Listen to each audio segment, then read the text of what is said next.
Ma nemminx li l-armi u l-gwerra huma s-soluzzjoni, dan intqal mill-Prim Ministru Roberta Bela meta għamel stqarrija ministerjali fil-Parlament dwar is-summit speċjali tal-Kunsill Ewropew ta' nhar ħamis li għadda. Il-Prim Ministru spjega li dan il-Kunsill kien jitratta l-Ukrajna u d-difiża fil-kontinent Ewropew. Dwar id-difiża, Dr. Bela spjega fil-President tal-Kummissjoni Ewropea Ursula von der Leyen spjegat il-proposta ta' Rearm Europe li fis-snin li ġejjin se tinvesti 800 biljun euro. Dr. Bela għalli hawnhekk u għamel minn tal-inqas 4 interventi fi Brussell u spjega l-fatti dwar dan il-Kunsill li l-Oppożizzjoni Nazzjonalista ippruvat titfa' xi dubji fuqu.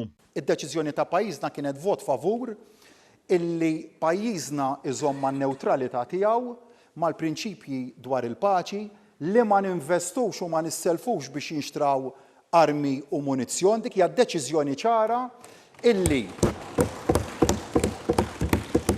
qabel ma morna l-Kunsill Ewropew rajna li fuq livell tekniku kienet riflessa fil-paragrafu 10 u 17 tal-konklużjonijiet, u mbagħad minħabba li ma kienx hemm konklużjonijiet fuq l-Ukrajna, minħabba li ma kienx hemm l-unanimità, il-konklużjonijiet ġew renumbered u dik il-riserva ċara ta' pajjiżna hija kontenuta fil-konklużjoni numru 8.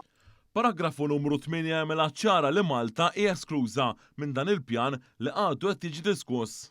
Fix-xhur li ġejjin se nuru biċ-ċar li pajjiżna la se jissellef u la se jinvesti flus biex jixtri armamenti tal-irda. Dwar l-Ukrajna, Dr. Bela qal il-konklużjonijiet hawnhekk għadhom ma ġewx adottati minħabba li dwar dan hemm nuqqas taqbil kif l-Ungerija ivvutat kontra.